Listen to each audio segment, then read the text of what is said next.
Live from Citizen TV, this is the Monday Report with Trevor Ombija. Good evening. You're just in time for the Monday Report, and that's right. My name is Trevor Ombija, and for the first time on national television, we have the entire national security team right here on the Citizen TV's Monday Report Town Hall session to answer all your questions when it comes to security. And as we always do on the Monday Report, we give you the microphone so that you ask the questions in your own way, the matters that are important to you. My guest this evening, CS Kipchumba Murkomen, the CS Interior and National Administration, will be here. Dr. Raymond Omolo, the PS Internal Security and National Administration. Douglas Kanja, the Inspector General of the National Police. Henry Ochieng, CEO KARA, that is the Kenya Residents Association. And all the DIGs and the DCI boss are also right here with me in studio. All your questions will be answered tonight on the Monday Report Town Hall session when it comes to security, the hits, the misses, the progress, what more needs to be done. At Trevor Ombija at Citizen TV Kenya, use the hashtag Monday Report. But before we get into all that, our top stories tonight.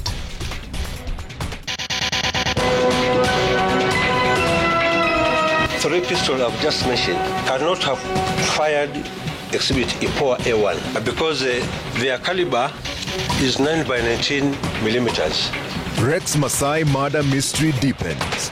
Court hears the weapons produced in court do not match the bullet that ended Rex Masai's life.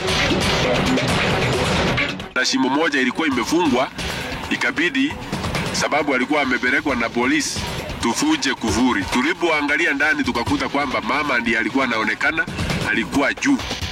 Day of killings. A farmhand murders his employer and his wife in Elbagon, Nakuru, as a woman stabs her husband to death in Kitengela.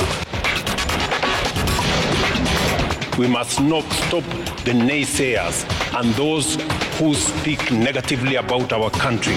Kenya is not a failed state. Kenya is a great nation.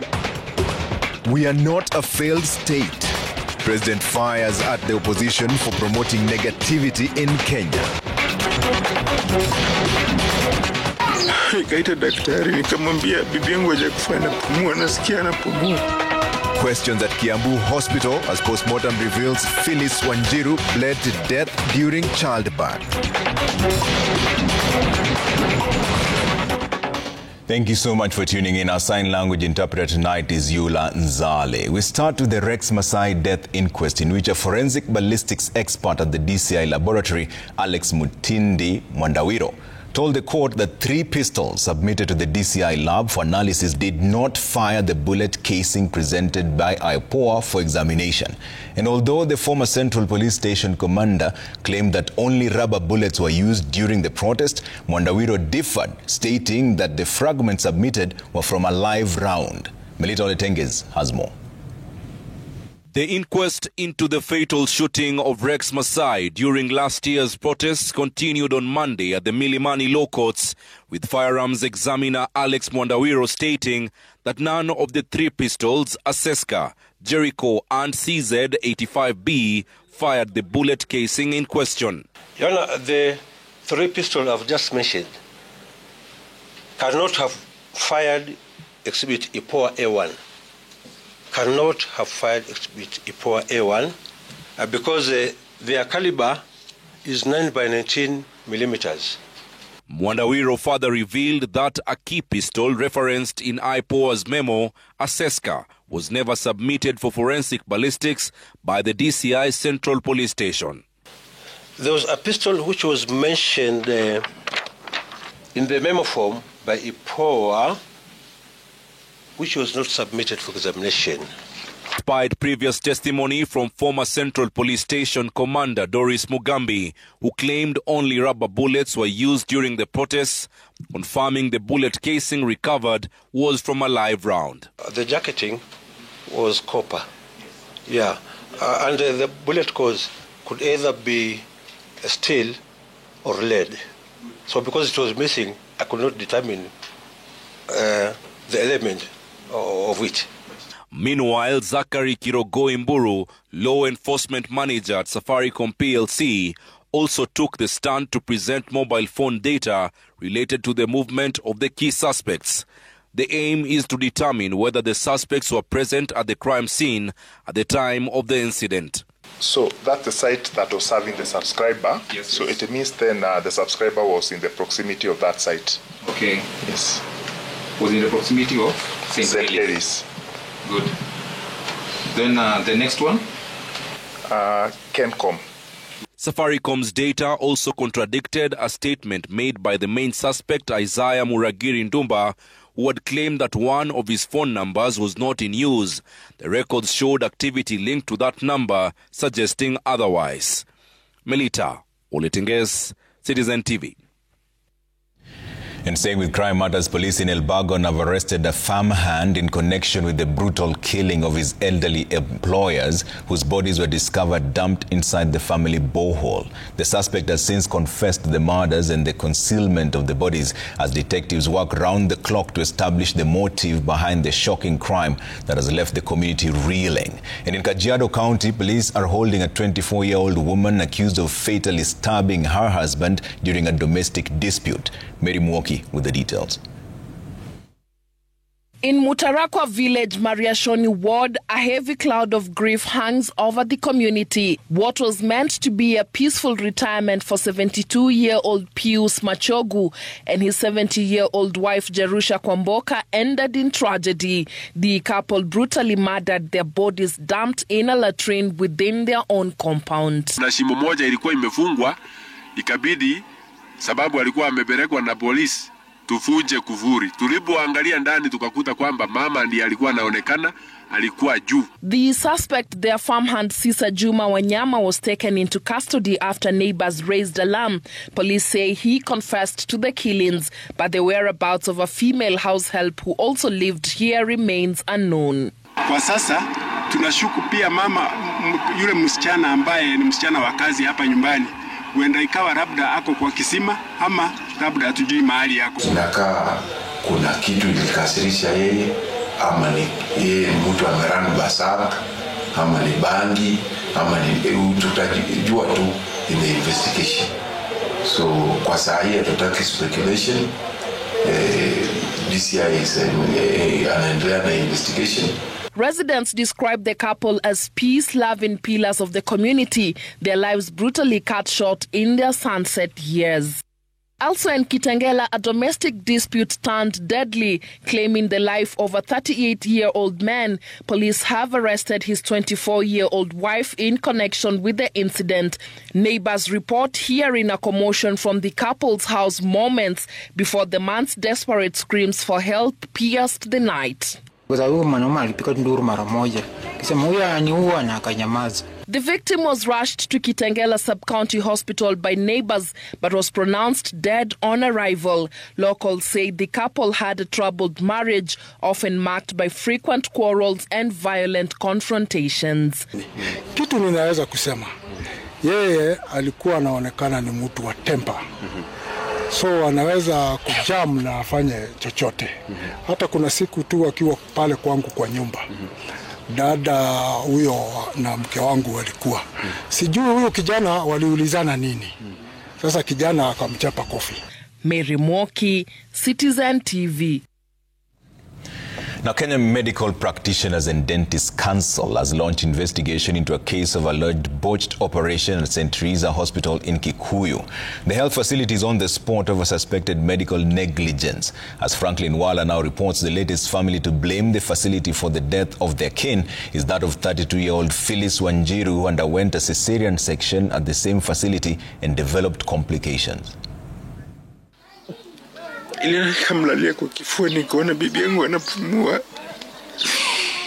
is the second case of alleged negligence at health facilities. In the latest case of alleged botched cesarean section cost the life of 32-year-old Phyllis Wanjiru, all happening at St. Teresa Maternity and Nursing Home within Kikuyu. Joseph Wanyonyi, the husband to Phyllis Wanjiru, says he took his expectant wife to the facility and she was referred to undergo a C-section.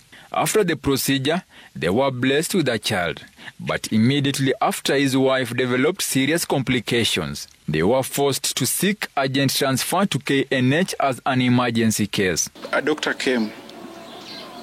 Akaniambia, bibi yako tumemdunga shindani kwa tumbo na amepoteza almost 4 liters of blood, na tuko hapa na damu like 5 pounds yenye tunaweza tumia, and nikamwambia tutafadhali muokoe bibi yangu. While at KNH, Phyllis was admitted to ICU in a bid to stabilize her as the family mobilized blood, but she passed on shortly after. The doctor left the office and then he came back. Akaniambia, it's too late, we have lost your patient. She is gone. Ni kwa sababu tumekosa damu. Tumejaribu hata sisi kutafuta damu but imekosekana. Wanyonyi alleged his effort to seek redress with St. Teresa Hospital has proved futile and is now blaming the facility for the death of his wife. The incident was reported on the 9th of September. I don't know if I'll get justice for my wife. I know someone somewhere was careless with my wife. If such facilities continue to exist, msichana wangu pia atafanyikiwa na the same thing.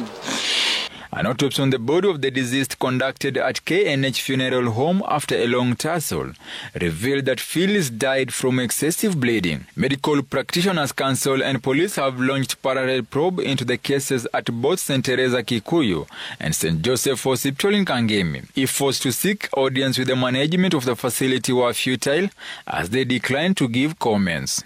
Franklin Wala, Citizen TV. Talk about a bit of politics now, and President William Ruto has yet again fired back at the opposition for what he termed as being agents of negativity and called on Kenyans to shun them. Speaking during the burial ceremony of Isaac Ishungwa, the father of the National Assembly Majority Leader Kimani Ishungwa, President Ruto also continued his charm offensive of the vote-rich Mount Kenya region, pledging to continue working with the region in the next polls. Our political affairs reporter Emmanuel Toh was in Kiambu County and filed the following report.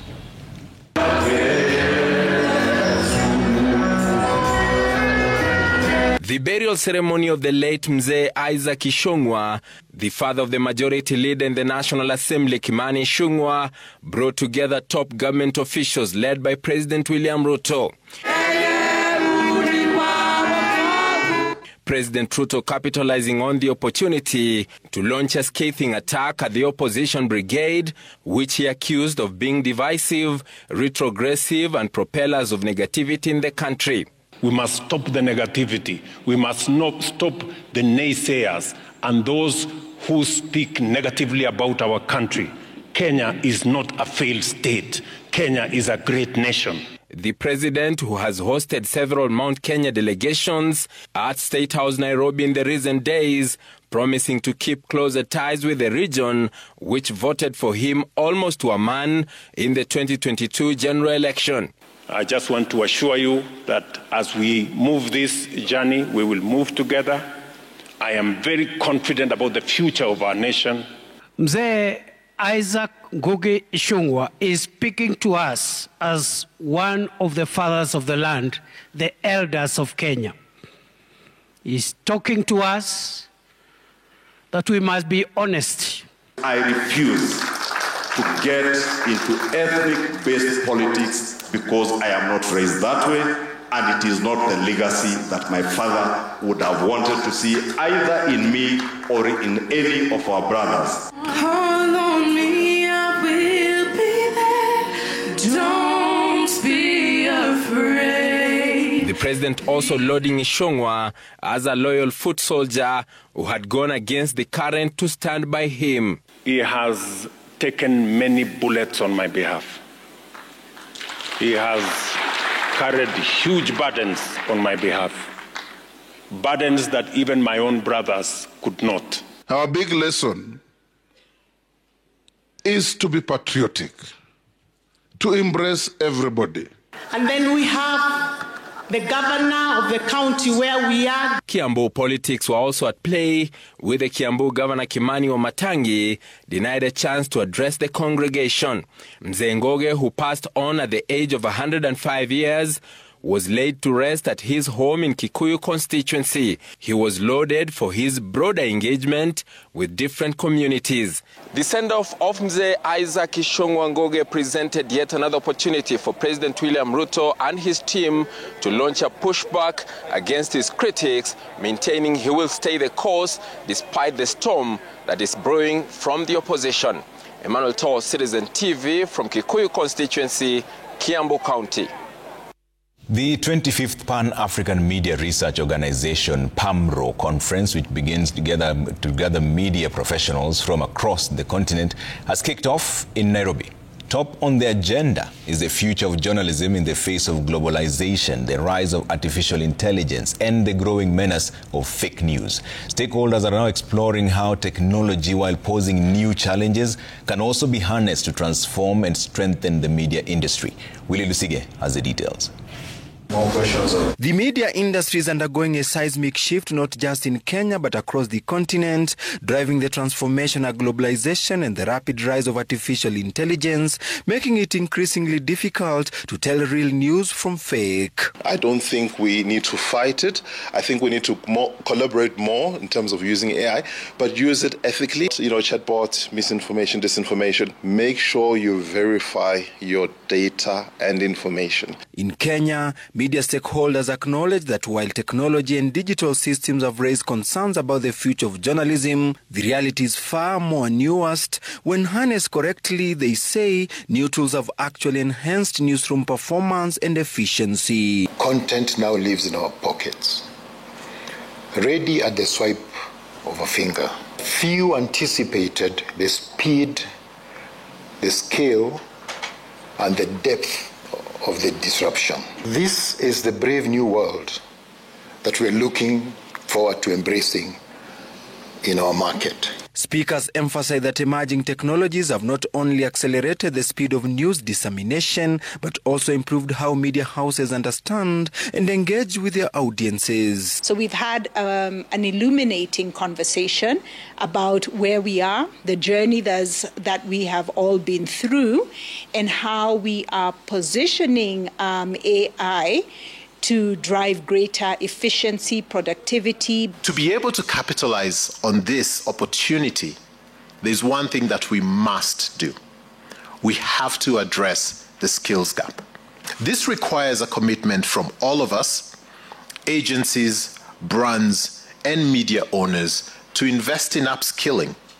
Closing this skills gap is an economic imperative.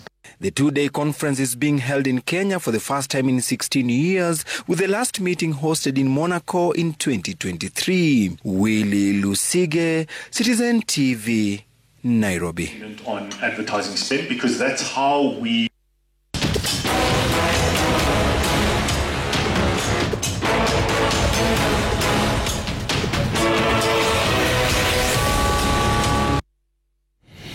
When the Kenya Kwanza administration took office in 2022, banditry was one of the country's most pressing security challenges. Brazen bandits armed with illegal firearms unleashed terror across at least 7 counties, stealing livestock, leaving behind trails of bloodshed and forcing thousands from their homes. 3 years on, a multi-agency security crackdown codenamed Operation Maliza Wahalifu has restored calm. Gunfires fallen silent, bandits cornered by security forces are now surrendering, and displaced families are returning home to rebuild their lives. Gatete Njoroge has more. Along the Arabal Mukutani Road in Baringo South, a group of women walked together, each carrying bundles of grass on their heads. Having endured years of bandit attacks, they now brave the scorching sun on a road that just 8 months ago was impassable due to insecurity. The grass they carry will be used to thatch the roofs of their huts, a powerful symbol of resilience and the determination to rebuild homes once destroyed by bandits. Tumepata kuona amani kwa sababu hata mandugu zetu, majirani zetu ambao tulikuwa tumepigana na wao, kwa sasa tunashirikiana na wao kwa kila jambo, kwa sababu sisi tulirudi kama hatuna ng'ombe na hatuna mbuzi. Wao sasa wenyewe ndio wanakuja kutuletea maziwa. The thing was done in a very good way, that there was no human right abuses, and it was directly to those people who commit those atrocities. An intensified multi-agency security operation has left those who unleashed terror with no option but to surrender to the authorities. Meshak Kibor, Bramson Tarus, and Asa Ruto are among bandits who have shunned banditry and responded to the call to hand over their weapons. In an event held at AIC Chesongoch Church, Kerio Valley Deputy County Commissioner Ezekiel Amonde received 2 AK-47 rifles, 21 rounds of ammunition, binoculars, and police uniforms from the trio. Chukama yangu najua ilitoka Uganda. Wewe jua chinzi gani ilifika huku hela, bora tu umepeana hela. Kwa mwe anajua. Unatafuta tu nani anaweza kuwa na kamwanya ya hii network. Kama tu vile nyinyi mnanunuanga magari. Nishaiba ng'ombe lakini wakarudisha mara mbili. Nikahajana nayo sijarudi tena, lakini mpango ilikuwa tu ya kurudi, lakini sasa imefika mahali hakuna namna tena utarudi huko. Now we have over 20 guns that have been surrendered voluntarily. They're almost 30 actually in Marakwet and West Pokot and Baringo. This will be sustained for as long as it takes. With guns off, some of the reformed bandits have embraced farming, which offers alternative source of livelihood and helps to integrate them back to the community. Make affirmative action like what Moi during the Moi time, whereby even people who did not finish school, they were able to do security, and then they are able to help their kids to go to school. Interior Cabinet Secretary Kipchumba Murkomen, who attributes the success to security modernization program, says plans to support reformed bandits and those who have returned back to their farms is on course, with at least 1 billion shillings set aside for construction of roads. We want to build additional police stations. Again, the National Security Council gave directions that we need to build those police stations so that there is government presence inside in the interior part of these areas that have been a problem for a long time. Then it will be followed by boreholes, building more schools. The Interior CS says the operation to end banditry will be pushed to the border where proliferation of illegal firearms has for long hampered fight against banditry. Gatete Njoroge, Citizen TV.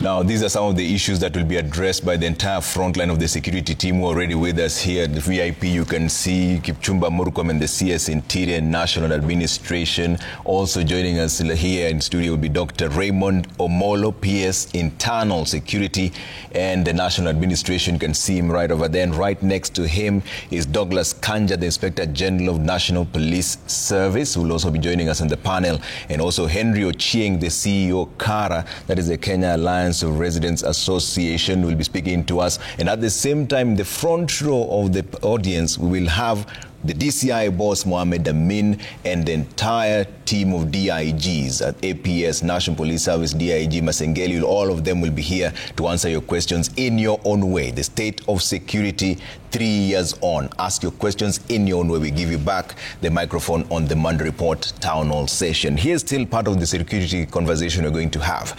The reemergence of criminal gangs has been described as a growing threat to national security, with 309 criminal groups believed to be operating across 11 counties. Victims continue to bear the brunt of attacks, from extortion to violent robberies targeting residents and businesses. In Mombasa and Kwale counties, notorious gangs such as the Panga Boys, Wakali Kwanza, and Congo continue to terrorize communities despite government crackdown on the machete-wielding groups. Francis Talaki has more. This amateur video shows the moment a gang of young men stormed a street in Msambweni, Kwale County, robbing residents in broad daylight 5 months ago. The gang, known locally as the Panga Boys, is among several criminal groups terrorizing residents in the area. One victim, Bernard Kaloki, was attacked and robbed of his valuables, left with deep scars on his stomach and waist from the violent encounter. Tupatie simu ambao uko nayo. Nikawapatia simu, kanaambia tupatie pesa. Ndio mimi nikawapatia ile uko nayo. Bagi nikawapatia. Kaambia basi pisheni nipite. Akafanya kama ananipisha.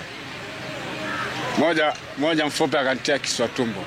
The fearless machete-wielding gang is known for terrorizing residents through a spate of criminal attacks. Ruben Masika, Mombasa businessman, and Diana Helen, a youth from Mombasa, are among the latest victims of these criminal gangs operating in Bamburi, Kisauni constituency. Kenye nilireceive ya kwanza, it was a fist on my right eye, alafu ikafuatwa na kugongeshwa kwa ukuta. Nilijipata tu niko chini na gongeshwa na jiwe, huko akiendelea tu kunipiga uso. Just because I cooperated, they could not harm me. Lakini najua singe cooperate. The same day, nimeibiwa simu naenda ku replace line. Kwenye duka nimeenda ku replace line, napata vijana wawili, moja amekatwa with same case, mama pia amenyang'anywa simu with same case in the same shop, Bamburi. A report by the National Crime Research Center reveals that Mombasa County has the highest number of criminal gangs in the country at 79, followed by Nairobi with 56, while Kilifi ranks third with 47 criminal groups. Hao vijana wanashikwa. Wakishashikwa, polisi wanapewa longolongo, pesa kidogo, wanaachiliwa. Wanarudi tena kusumbua watu. Hata sasa hivi vijana wengi sana sasa hivi. Najua kama town kubwa, a city, huwezi kosa ile isolated incidents ambayo hufanyika, lakini hata hiyo hatutawaacha tu endelee kwa sababu inafanyika kila pahali. Hapana. Tutashughulikia kama serikali tukishirikiana na kamati zote za usalama, County Police Commander, DCI and everybody, kuhakikisha kwamba hata hao tunawafuata. Peer pressure, poverty, unemployment, drug abuse and political manipulation have been cited as major factors driving youth into criminal activities. Interior CS Kipchumba Murkomen warns that politicians are found using gangs to advance their interests ahead of the 2027 polls will face tough action. We will not care whether that person supports government or opposition. We know the danger that goons that sometimes transition to guns poses in our country.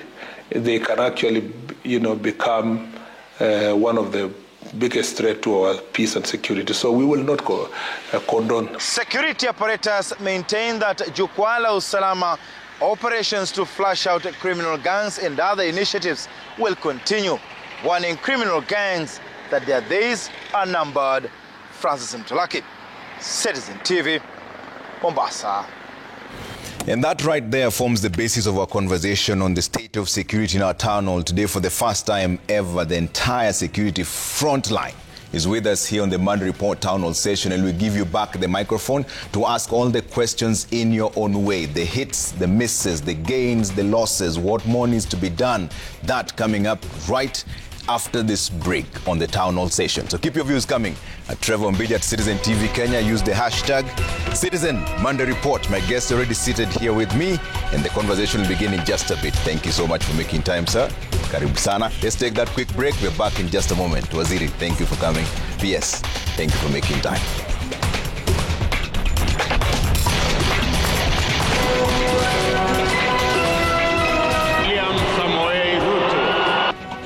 Coming up, 3 years into the Ruto administration, the country's top security team breaks down the gains and challenges in the fight against crime.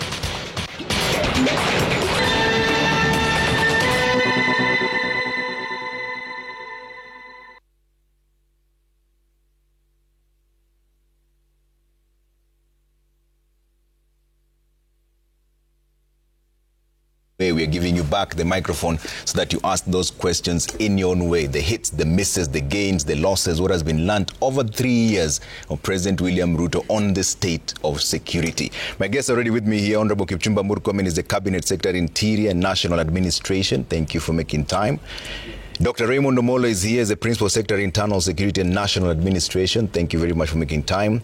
Douglas Kanja, the Inspector General, National Police Service, is here with us. Thank you very much for making time. And Henry Ochieng, the CEO, Kenya Alliance of Resident Associations, KARA. Thank you very much for making time. On the front row, we have the DCI boss, Mohamed Amin, and all the DIGs joining us as well. If you have any questions, we'll pose directly to them as well. At Trevor Mbija at Citizen TV Kenya, use the hashtag Citizen Monday Report. Waziri, I'll start with you on this. The country has been asking this question. Who killed Bobu?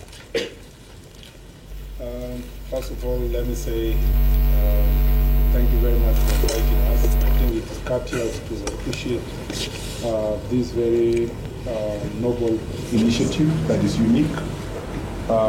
We apologize for that slight technical hitch. We'll fix your microphone in just a bit, but let me bring in the IG on this. IG, same question. Who killed Mbobu? Thank you very much, Trevor. Let me start by, first of all, sending my condolences to the family, friends of the late Bom, the Wakiri. Let me say this. Investigations are on progress, currently on progress. The DCI, I have directed the DCI that we need to move with speed. And that is exactly what he's doing. So, currently, we are following some very useful leads. And I know sooner than later we are going to get those who committed that heinous crime. Thank you, Trevor. IG, you say sooner or later. The longer this takes, the more there are fears that will join the list of unresolved similar killings, such as Jacob Juma, George Mushai, and Chris Musando. Will this just be another one of those we are investigating situations? Trevor, you know, first of all those investigations remains active. They are simply active. We have not closed those files until we get those who committed those heinous crimes against all those you have mentioned. So meaning that we will not rest until we get to the bottom of that. So even the case of the current case of Wakiri, investigation are on progress, as I've said. The same case applies to the rest. And in fact, at this stage, I also want to appeal to the Kenyan people, especially those who would be having any kind of information that can be able to assist the National Police Service, and in particular the DCI, in unraveling that one. We welcome them very much. Have you arrested anyone, IG?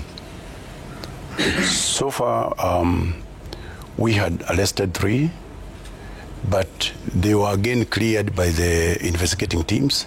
But as I've said there earlier, we are on hot trail of some very, very useful leads, and we believe that we are going to get the culprits who actually committed that crime. And the DCI actually can see and they can be able to add on that, the kind of investigation that we have. Absolutely. DCI is here, and let me pass a microphone to him to give us an update of where we are. And let's have the microphone come to the DCI boss. Mohamed Amin is here.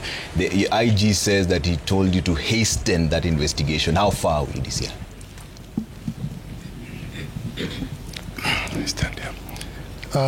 Thank you very much, Trevor. And let me join the Inspector General for condoling with the family of the deceased, and as well the members of the Law Society of Kenya. Indeed, the death of the deceased advocate is a matter we are taking very, very seriously. Not only his death, but death involving any citizen of this country. We take it very, very seriously. As to the death of Lawyer Mbogo, we have assembled a robust team from our homicide section. Actually, Trevor, as I was coming to this studio, I've left my team of detectives sifting through the evidence, and they are working over that even as we talk.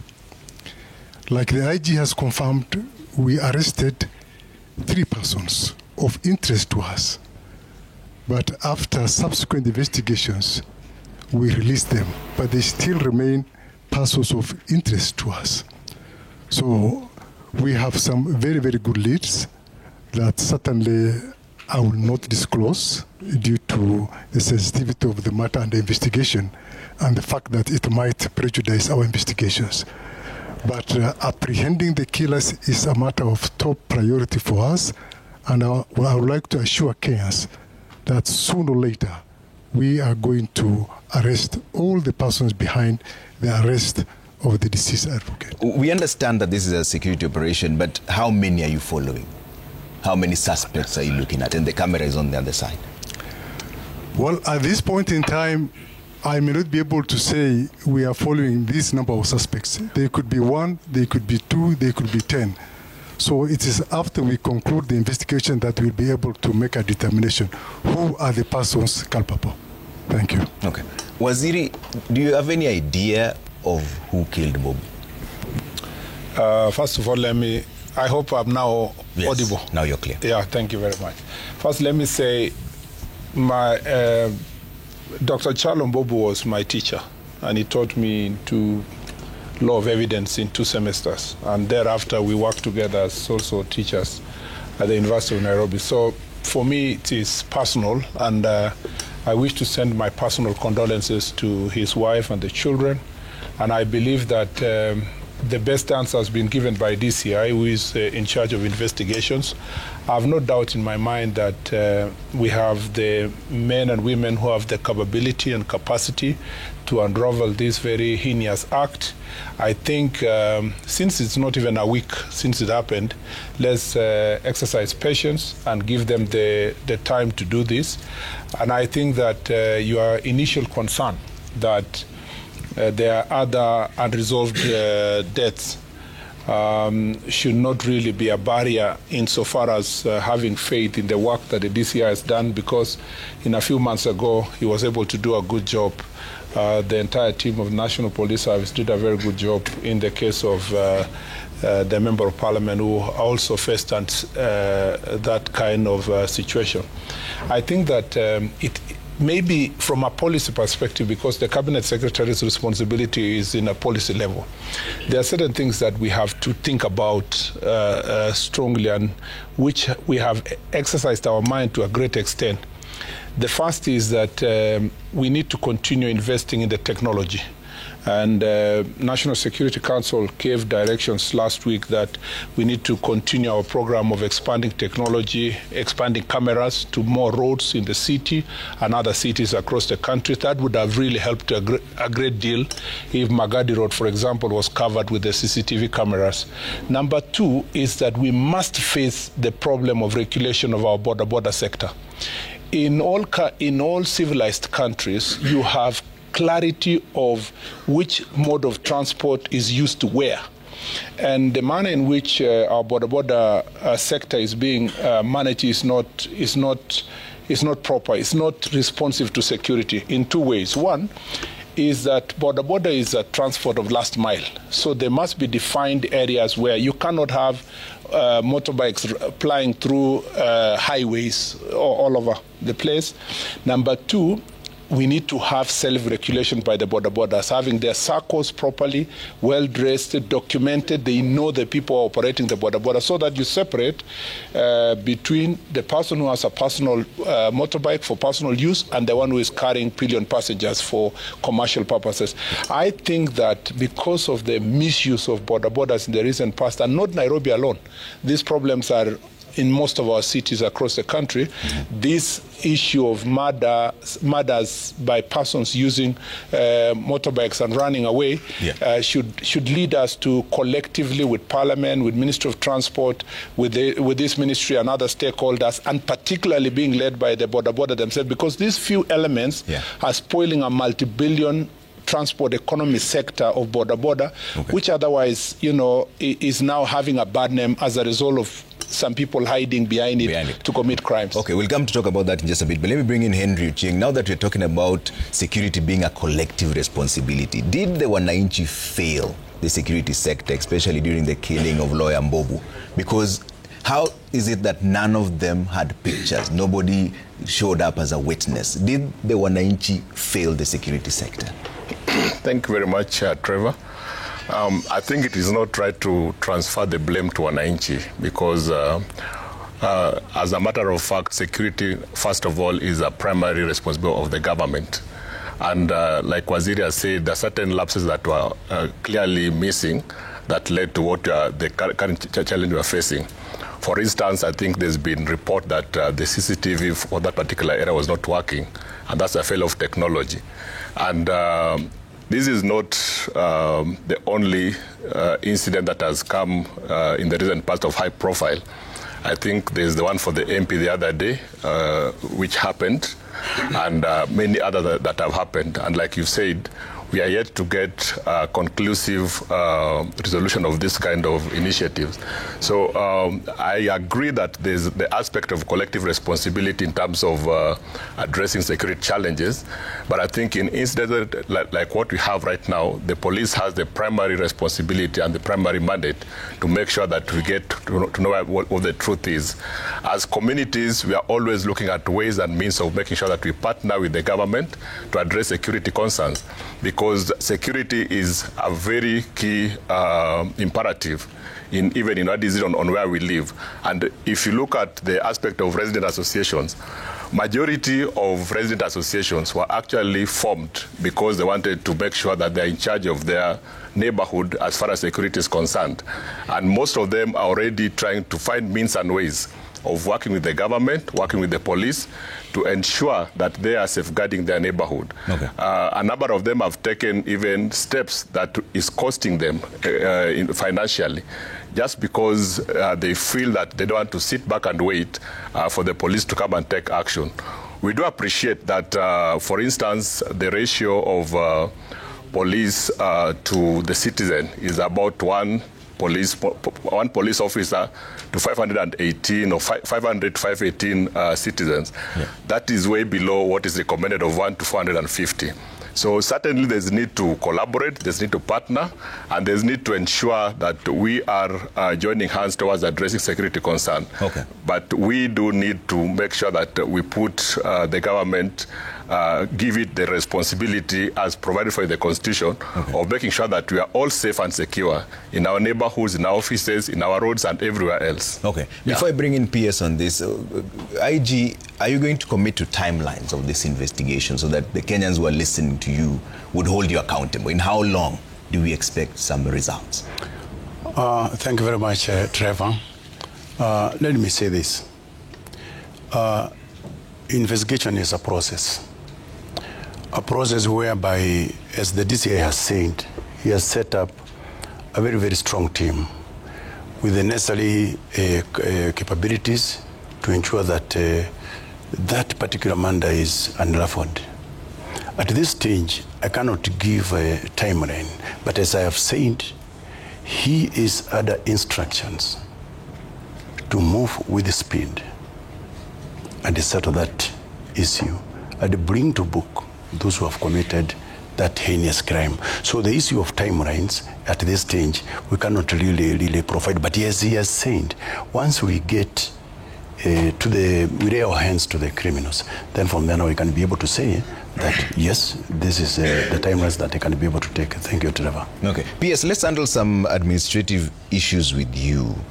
Are the police well equipped to deal with these investigations? Do they have enough resources?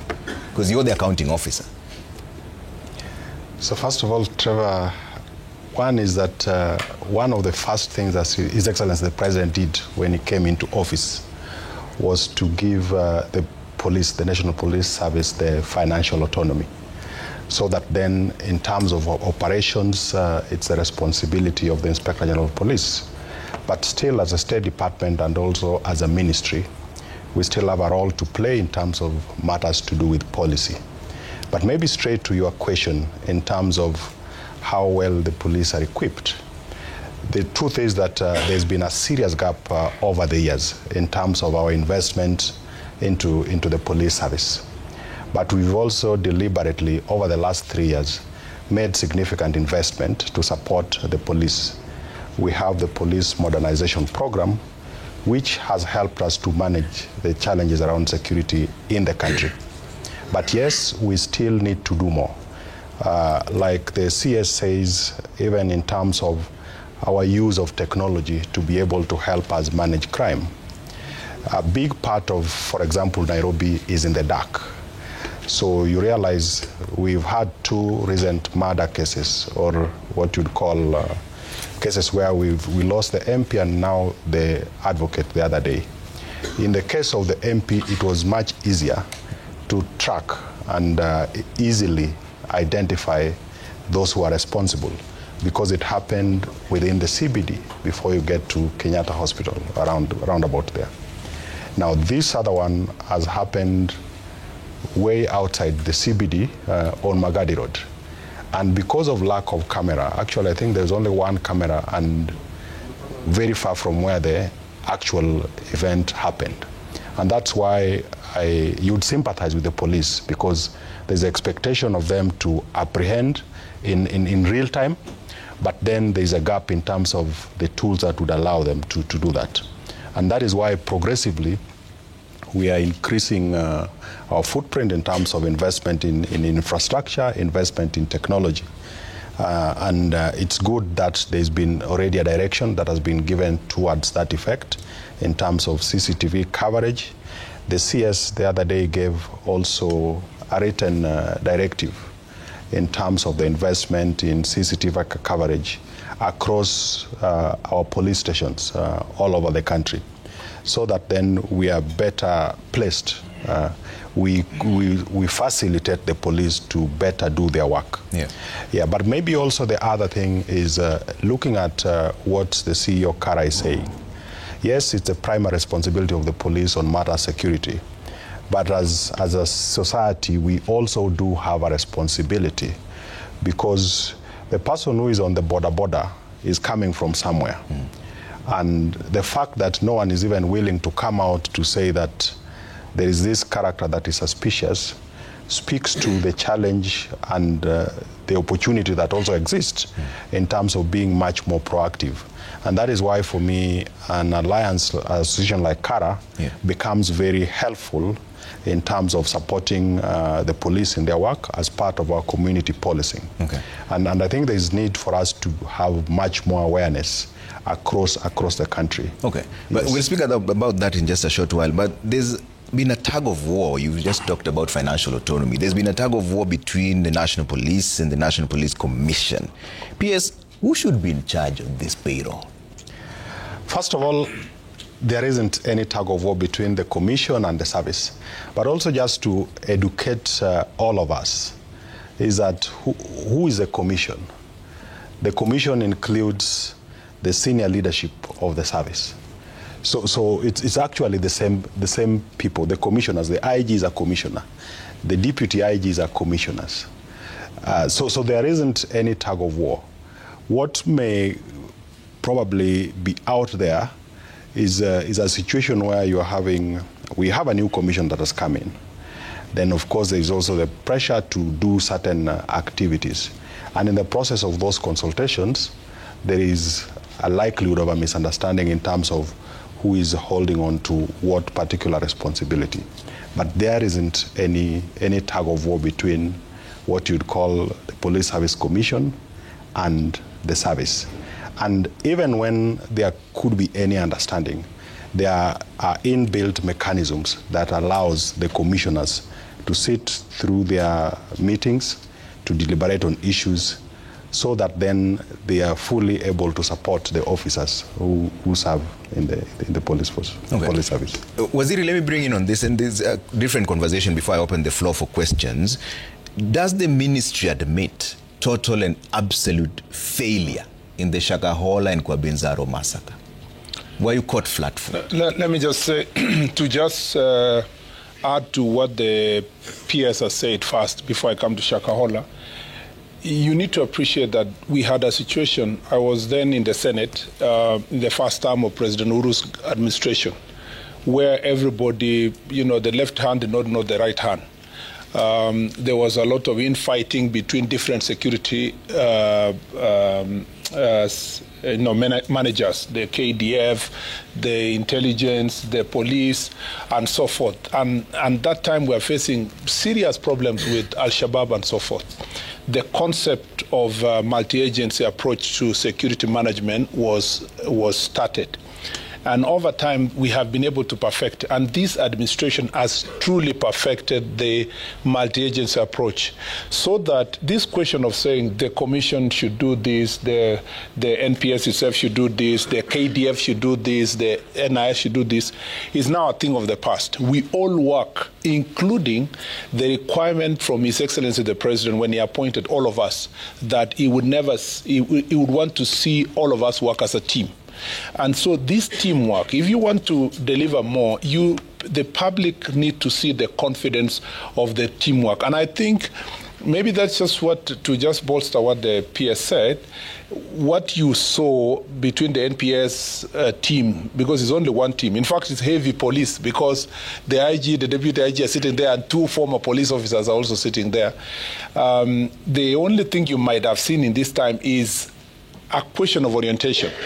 Once the chairman and the new team that have come in place have gone through the orientation process, I don't think that they will even attempt to have such an infighting among themselves, because it goes against a principle that is now well established in our country, that to have success, the kind of success that you have, the level of stability that we have in security in the country that has never been witnessed in many years. This country now has most stable security situation. And then I ask you a question about Shakahola. Shakahola is better answered using the same approach that the PS and the Kara gentleman, Mr. Ochieng, had, sorry for missing your name, Mr. Ochieng had already referred to. We need to first understand that as long as we abdicate our responsibility as citizens and say, I will leave my door open, yeah? One of the biggest problems we have in some parts of the country with banditry is situations where people leave their cows and goats in the field, there is nobody herding, and then they say the government, where was the government when some thieves came to steal? And I'm not saying in all instances, but in some instances. We cannot, for example, leave your house or door open and say the government is there to provide primary responsibility security. They'll come and lock my door and ensure that there are no burglars and there are no thieves in the environment. So you cannot really say that security is only the responsibility of the police officers. And in the Shakahola situation, it's a very unfortunate situation, because these are people hiding, first of all, in religion. And this is a highly religious society. People have gone to a place to pray, to fast, and we have many places where Kenyans go to pray. People are subscribed to a particular religion. They go to a certain church.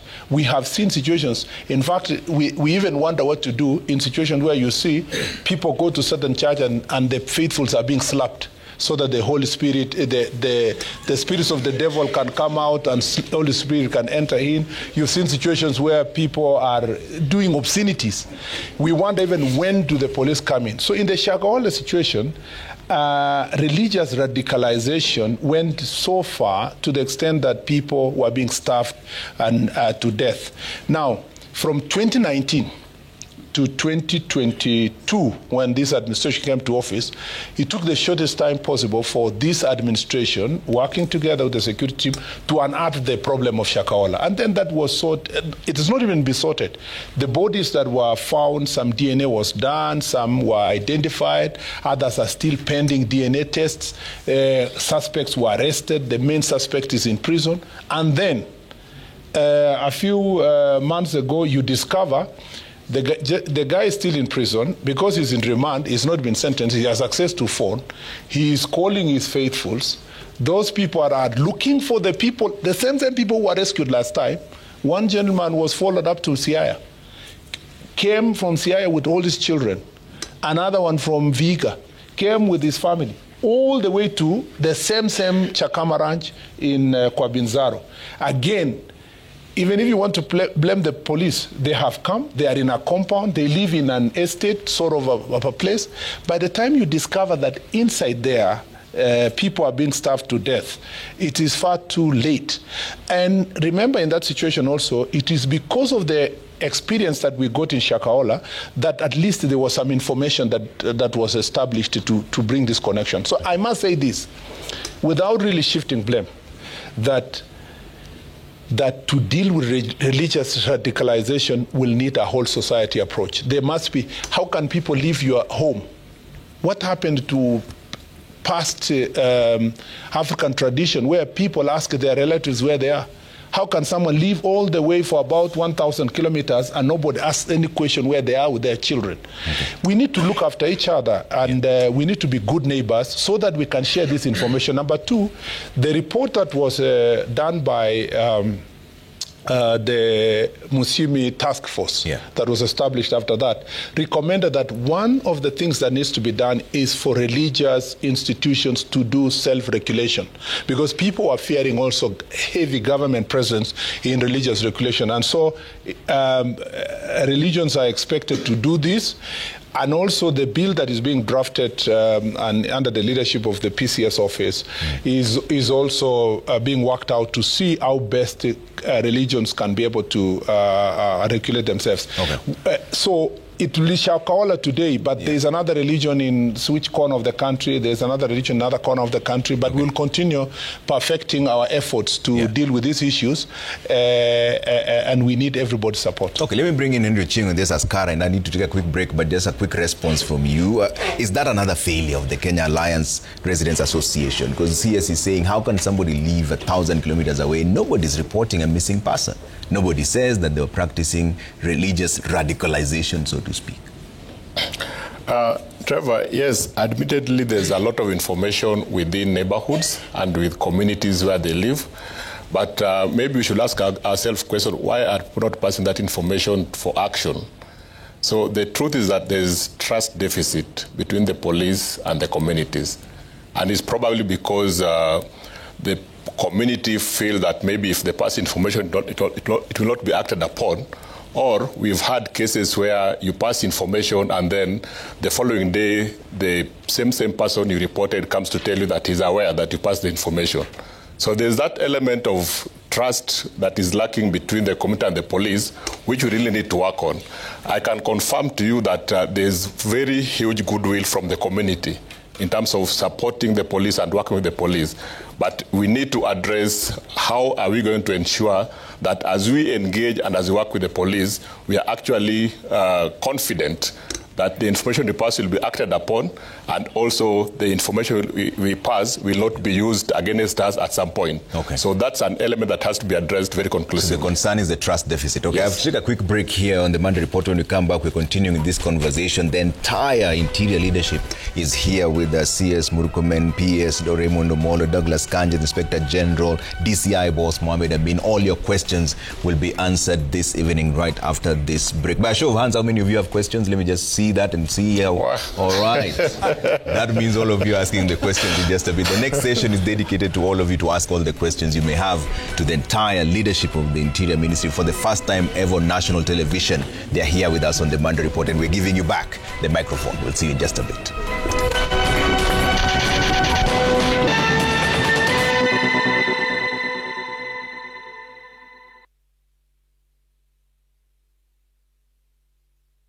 Reviewing 3 years of President William Ruto in office, the state of security, the hits, the misses, the gains and the losses, what more needs to be fixed, and the entire Interior Ministry is here with us this evening. Let's start off straight with the questions. Who has the microphone?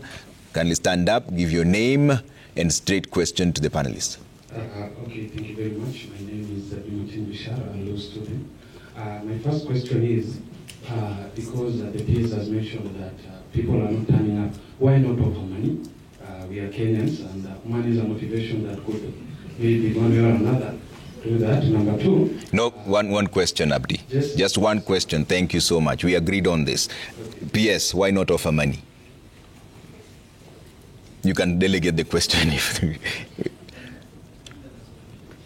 I think maybe the question I could probably take it back and just ask, because this is about security. This is about the well-being of each and every one of us.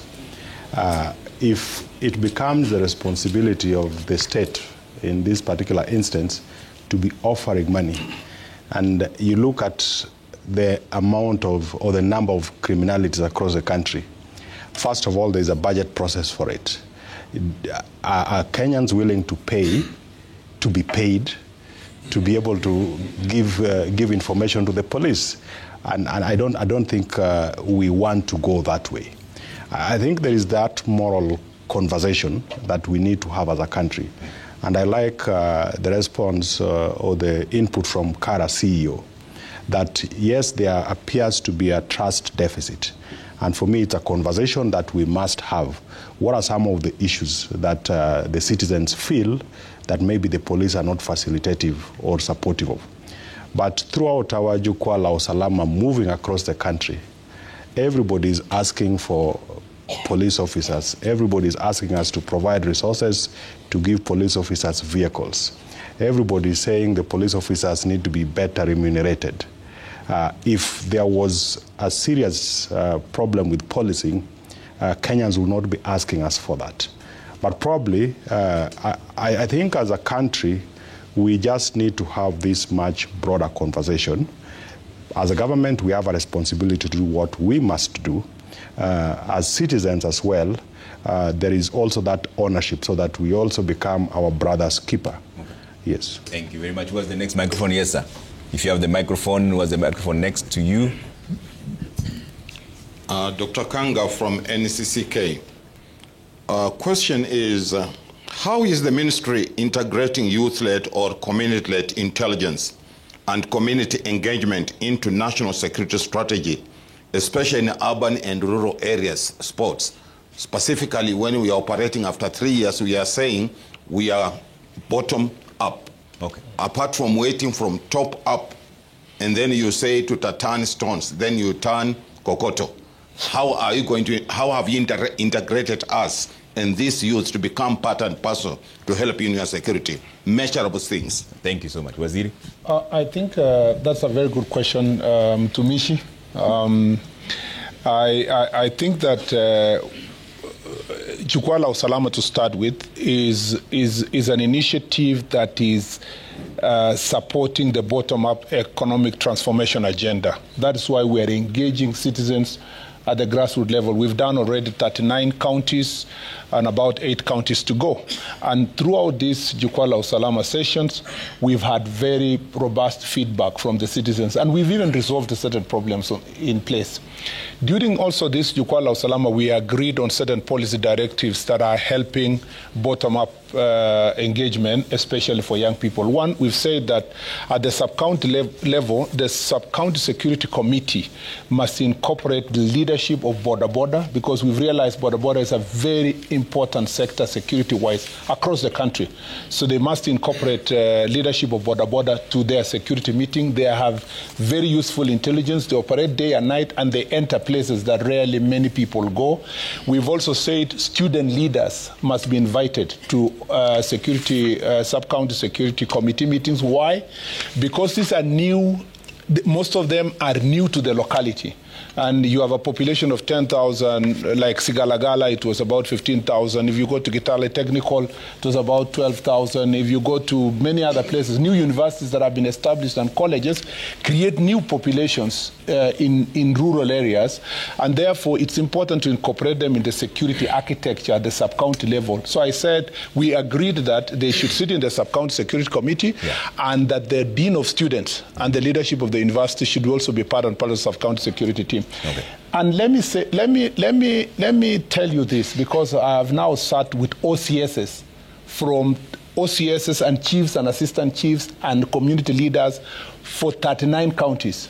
To be honest, there is great good relationship in many areas between police officers and police stations, the community. In fact, it's the community leaders that keep insisting, in this police station, we want you to get rid of the drunkards here, we need vehicles here, we need better structure here.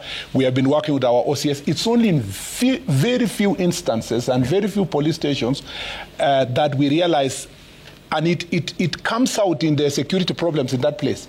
The moment you realize there's a security problem in a particular area, there is a poor relationship between the OCS and the security leadership at the local level and the community. But in many places, it is the residents who go out of the way. And even in some places, they are the ones who take maziwa to the OCS. They sometimes even changa fuel when the 450 allocation we give per month is over, because they support and they believe in their security place. So I don't think that it is true that Kenyans don't like police or they don't have good working relations with the police officers. To the contrary, contrary, it is actually largely supported by the communities, and where they have worked together, it's fantastic. Yeah. IG Waziri says that there is a good relationship with the police. However, an IJM report indicated that 4 out of 10 people have had a bad experience with the police officers. 70% of them have reported that there is issues in the police service, one of them being corruption.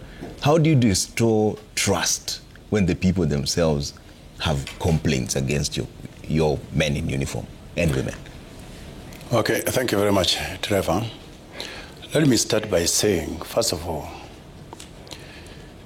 security, despite the fact that the government provides the primary, security, but I must also hasten to say that security is a shared responsibility between the people and the security providers. And as has been explained there earlier by the CS, this is also provided through the multi-agency spectrum.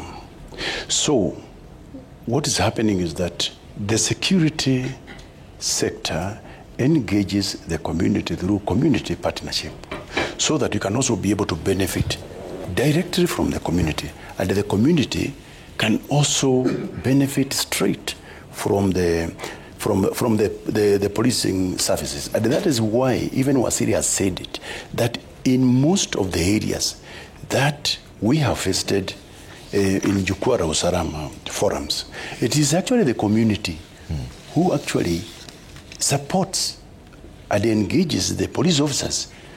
There are few instances where there are some challenges, and those are some of the administrative challenges that we are dealing with. But we have, and in fact, myself as the Inspector General, I have received calls from throughout the Republic, people requesting that their home station be provided with the transport, because that is an area they see as it is impacting negatively in the provision security services.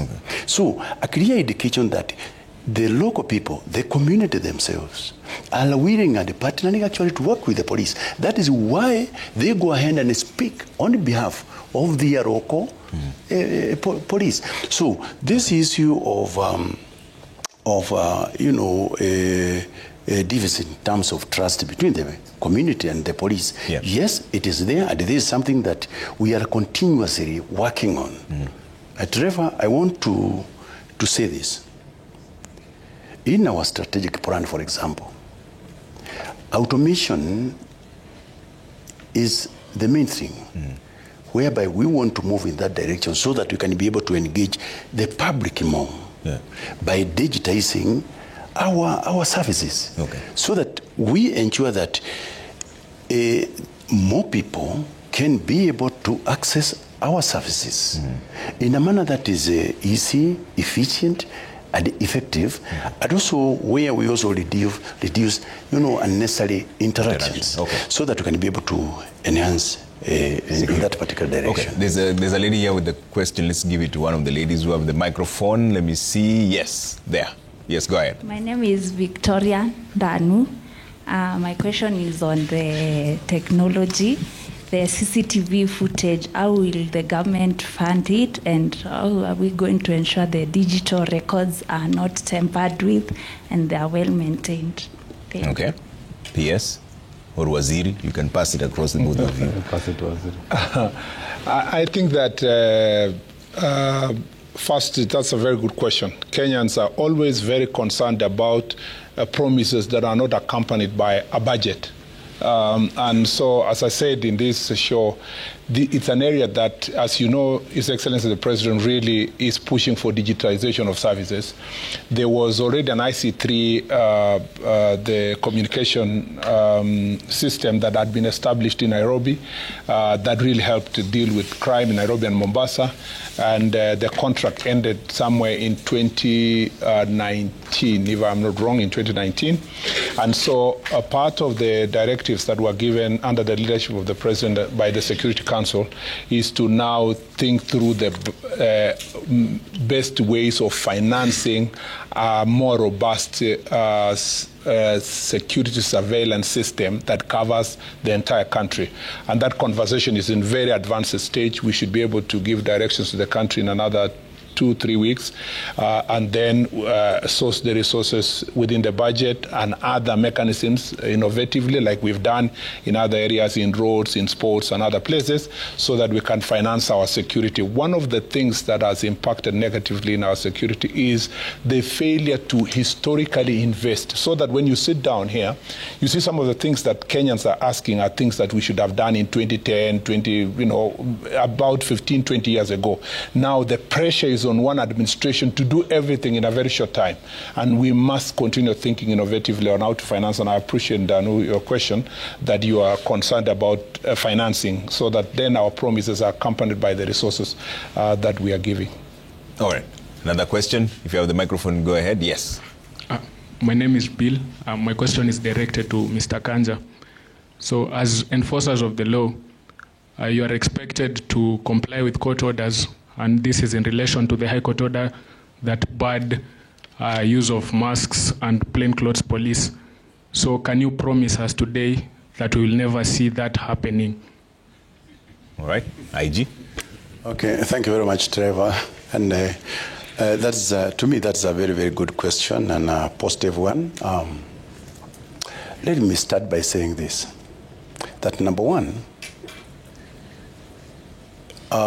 when I took over as the Inspector General, I made a promise that we are going to operate within the frameworks of the law. And it is true that we have a huge service, a service that consists of over 100 police officers distributed throughout the Republic of Kenya, providing security. So what I'm trying to say is that we follow the law, we follow the directives that we issue from time to time. We might find a case or two.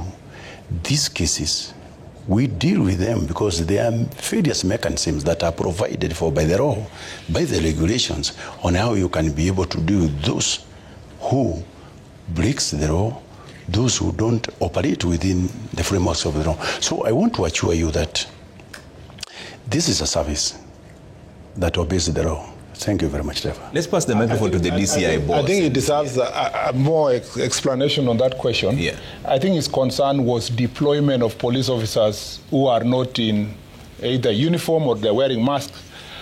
Let me tell you, that order is subject to interpretation, because we will not allow our police officers to put their lives in danger by wearing uniform when they are not supposed to wear uniform. The police officers, many people think about police officers only because of protests. Police officers are dealing with Al-Shabaab in border counties. They dress the way they should to camouflage, to protect themselves and to protect the citizens of Kenya. Police officers are also not just the police officers you see in uniform on the streets. Police officers include DCI. All the DCI have no uniform, because there is work they should do. They should be able to enter certain places as they do investigation. But Waziri, the question is specific on protests. No, yeah, that's what I'm saying. Are they supposed to wear that's what I'm saying. And the court had said that they shouldn't. It is important to appreciate that even in protests, the police officers who are DCI have no uniform to wear. So they are automatically in plain clothes, because there is no uniform for DCI. And yet they are deployed inside Wananchi to protect Wananchi. But should they also be masked? Well, if it is necessary for them to be masked to protect themselves, it will be necessary. But in this, no, let's face it. If it is important, because I see citizens who are masking themselves in protest to protect their identity. But the court ordered that they shouldn't. No, the court, and others are saying, this court order is subject to interpretation. And what is your interpretation? My interpretation is that what the courts wanted to protect, because you have to look at what is the end results. They wanted to ensure that any police officer who will commit excesses, shoot somebody, or they hurt someone, beat someone, must be able to be apprehended. And there are other ways of doing that without putting the life of the police in danger. And even in cases where police officers have worn uniform, it has not stopped cases of excesses. So the excesses can be separated from the operational procedure of the police officer. That for sure, because but Waziri, you need to ask yourself, Trevor. You're a Ministry of Law and Order, Waziri. The court says do not wear masks. Then why are you interpreting this? Why not just don't wear masks like the court has said? All legal decisions are subject to the interpretation. But the interpretation is inadvertently saying that they should wear the masks, which is directly contrary to what the court has said. It is the circumstance that matters. For example, that order says police officer deployed on the front of protests and blah blah blah should be able to be identifiable, to be seen, and should never conceal themselves, including or should not wear a uniform and so forth. Let me ask you now, Trevor. Should now DCI, which uniform should DCI wear? You tell me. You're the one running the ministry. Then you are because you are the. And the DCI boss is here. You can pass the microphone to him as well. If it is not subject to interpretation, then we would have said, oh yeah, okay, so DCI then should not be deployed.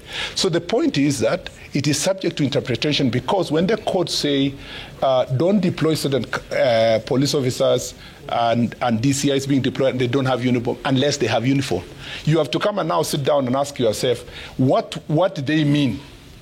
So is that a confirmation, Waziri, that the masked men were actually police officers? I don't know about the masked men. I don't know any mask, because I saw many citizens who were protesting and they were wearing masks. And I don't think they were police officers. Let's pass the microphone to DCI boss and have his say on this. And where's the microphone behind you there? Just pass the microphone to the DCI boss so that we hear what he has to say. Yes, the microphone is right there. DCI boss Amin Mohammed is also with us here. Mohammed, were those your people wearing masks? Wearing uniform first. I think wearing uniform first. I think the CS has very, very well explained go ahead. The role of the DCI in situations of riots.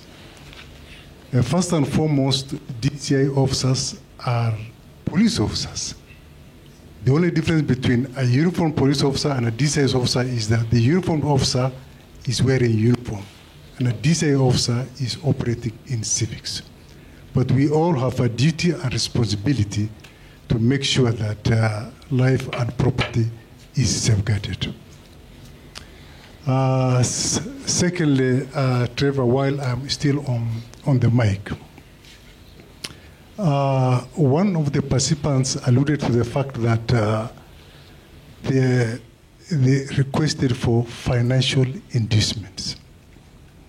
As DCI officers, as officers of the National Police Service, we have partnered and we have forged a very good working relationship with the members of the public.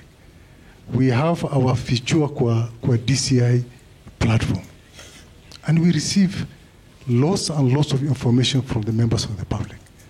So sharing information with the law enforcement officers, in my view, is a civic responsibility. It is a moral responsibility.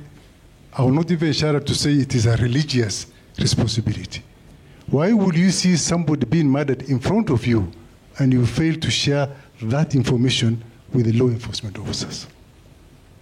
So my appeal is for the members of the public, please, wherever you come across any incident, any crime being perpetrated, please feel free, because you are part and parcel of our national policy. All right. There were some issues, Trevor, on the aspect of the CCTVs. Yes, the CCTVs they aid us in our investigations. But that is not the only tool that we use in our investigations. We have several investigation techniques and methodologies. So somebody should not feel that because there's no CCTV, then we will not be able to clear a case. We have had instances where we have arrested people. They go enter houses, and the first act they do is to break the CCTV cameras. But we end up arresting them. So CCTV is just an aid in our investigations, and not necessarily that because there's an absence of CCTV, then we are not able to apprehend those culprits. All right. Let's get another question from a lady, please. Let's be gender sensitive, tafadhali. Let's just get a question from one of the ladies, okay. Tafadhali. Let's be gender sensitive, tafadhali. Let's get one of the ladies. I can tell from here that you're not a lady, but we can discuss that. Yes, madam. Good evening. Yes. My name is Mogesi Maroa. I serve in the USPAC Secretariat. Allow me to begin by thanking the Ministry of Interior for the Jukwaa la Wanafunzi, which has really been incredible. Well, my question is on banditry. We all know that it's a threat to national security. When as CS, I think last week you were in Kuria in Migori County, and banditry and cattle rustling, this has been a problem that has been persistent over the years. Now, we've had promises from governments year in, year out, and it's not going down because teachers are flying, teachers are going away from classes are empty. So my question is, what is the ministry doing? What are the measures that the ministry is taking so that it can curb this problem of banditry and cattle rustling in Kuria? Thank you. Waziri. First, admittedly, we have a challenge at the border of Kuria and, of Migori and Narok County. But let me start by saying that this administration came to office when all over the country was burning, particularly North Rift and Kerio Valley, because of banditry. And we were losing lives every day. And because of the investment that PS alluded to earlier in terms of modernization of equipment, multi-agency operational groups, including the Operation Maliza Walivu in North Rift, you can see what has happened. And it has demonstrated that with goodwill and partnership with the community, you can stop banditry, especially where lethal weapons were being used.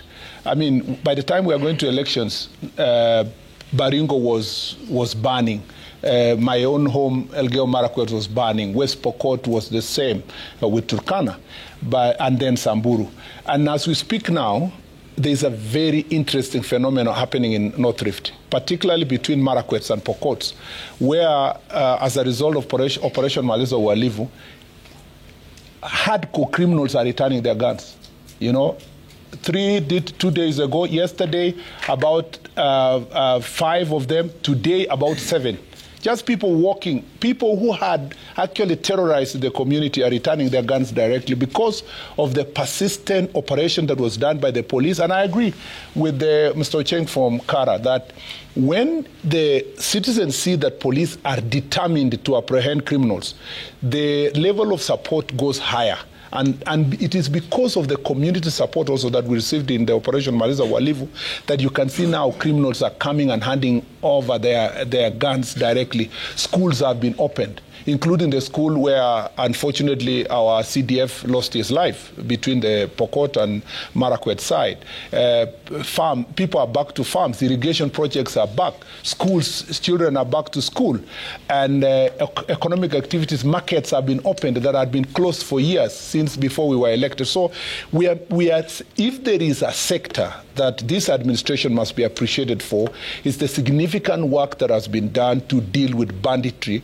And the lessons that are learned so far is to complete areas that we think we still have challenges, especially in Samburu, areas of Sarolipi, Mukokodo Forest, the places of Isiolo and the border to Meru, where most of these criminals use these very rugged areas. And as you saw being reported in the news, the Security Council the other day directed us setting aside of 1 billion shillings to construct access roads to these very closed areas. And then there will be water projects, and the other schools that have remained will be completed, and building of more police stations.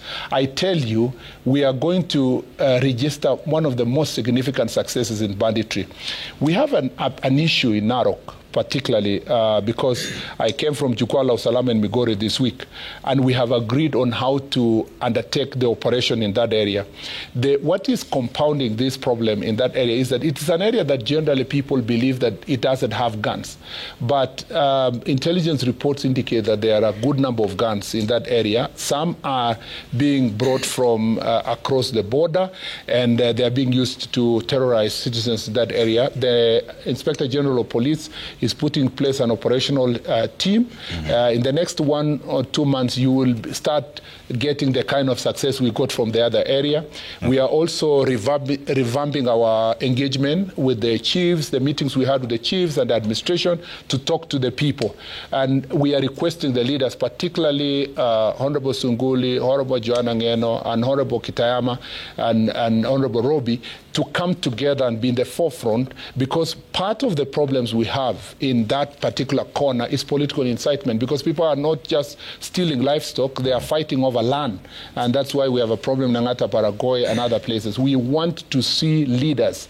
Part of the success we have had in North Rift is because the leaders reached a stage where they said enough is enough. Yeah. We are not going to defend our community, we are going to fight banditry. So I thought I should give a bit more context in that answer, and agreeing with her, we are going to, there is a promise to work on that issue within the next month or two. Before I take a break, PS, is there a general cost to all this? What is the cost of dealing with banditry? Definitely, there's a big cost to it. First of all, working in a multi-agency framework, so you have the KDF coming in to support, you have our intelligence, you have the DCI, you have the police, and you have so many officers in operation area.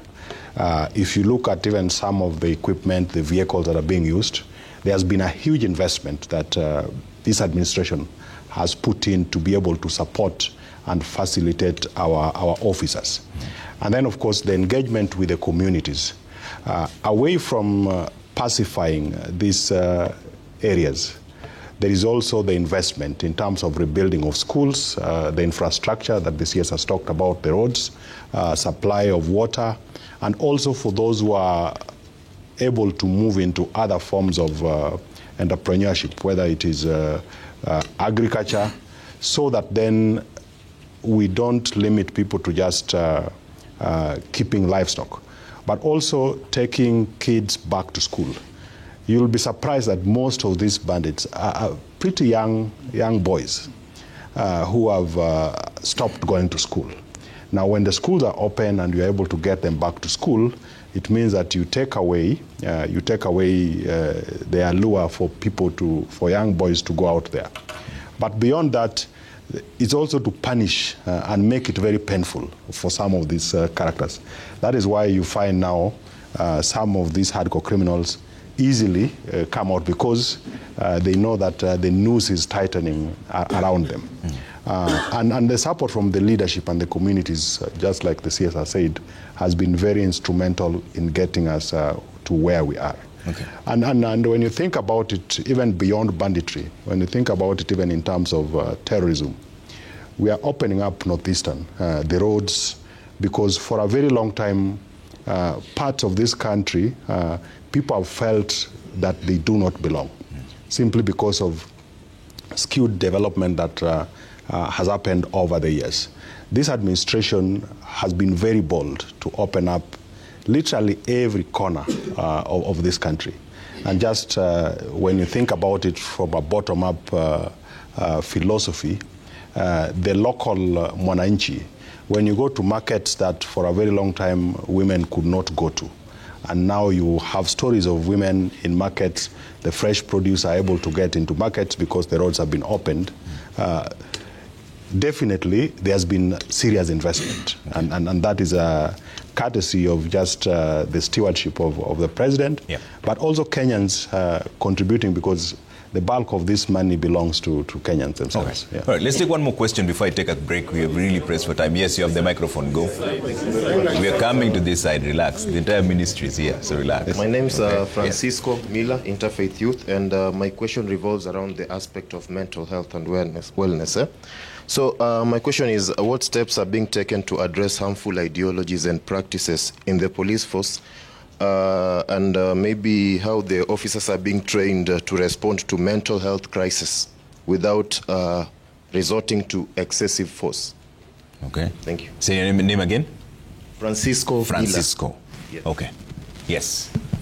I think that, so that IG can add, I'll just be very brief.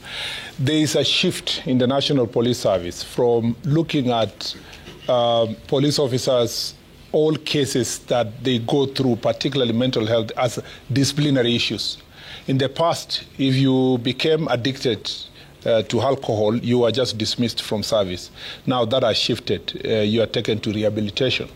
there is a big issue insofar as operational procedures, and I think IG can add that there is always a debrief when police officers are sent to serious operational areas. There is a process of debrief. I see also greater investment now on councillors, and I believe in the next recruitment, councillors will be part and parcel of the people being recruited, because even in the Jukwaa la Usalama there is a demand, not just for the police, there's also demand from GAO officers that we need more councillors stationed at the sub-county level so that they can reach out to many people, because this is an area that people are operating in very difficult circumstances, facing challenges like banditry, terrorism, and so many other things, dealing with murders, counseling, GBVs, and so forth. So mental health is the new shift from National Police Service, from the past where people are just saying this person is like this and he should be dismissed from service or be ignored. In fact, in the meeting that we had with the OCSs, I reminded them that by failing to deal with the officer within your station, to deal with their mental health within your station, you are actually putting your life in danger, because this person has a gun. And if they are not of proper mental stability, they can shoot anybody on sight, including the OCS. And that is the reason, that explains the reason why a number of cases are happening to officers' families, officers within themselves, within the station, and so forth. Okay. And IG maybe can add something. IG, yes, very briefly. Thank you very much, Trevor. And I want to also thank my CS for that very, very elaborate information. Let me start by saying that in the National Policing Service, like any other employment, there are hazards, job hazards actually. And in the policing sector, because of the demands of those services, you find that the level of stress is a little bit high. This is something that we have run with time, as the CS has indicated, because there before we used to think that this officer is now drinking because he has gone in that direction, and in most cases we could take disciplinary actions which would end up by terminating the services of that very, very officer, as opposed to assisting and supporting him so that he can be able actually to recover. So this time around, you find that now we have got better understanding because we are working together with others. Trevor, I want to say that within the National Police Service, each and every service, that is the Kenya Police Service, the Administration Police Service, the Directorate of Criminal Investigation, we have directorates that deals with the mental issues. Counseling directorates are there so that all the officers who have got issues, and there are several, they can actually be assisted, because we realize that this is a problem, this is something that can be treated and still get back the officer into active duties. We are also working, Trevor, together with others out there. For example, with the Disability Mainstreaming Foundation. We are also working with the African International University so that it can actually be able to assist us in many supportive roles. Yes. All right, I'll take a quick break. When we come back, we'll pose the questions. We'll take the questions from the audience still. I know there's quite a number on this side, so we'll pass the microphone this other side. And then the members of the Border Society also here with us. We'll give you a chance to ask the questions as well. Right after this break, the entire Ministry of Interior is here with us. So we'll take all the questions from you, ask them as many as you can, really quick, so that we get all the reactions. All right, see you in just a bit.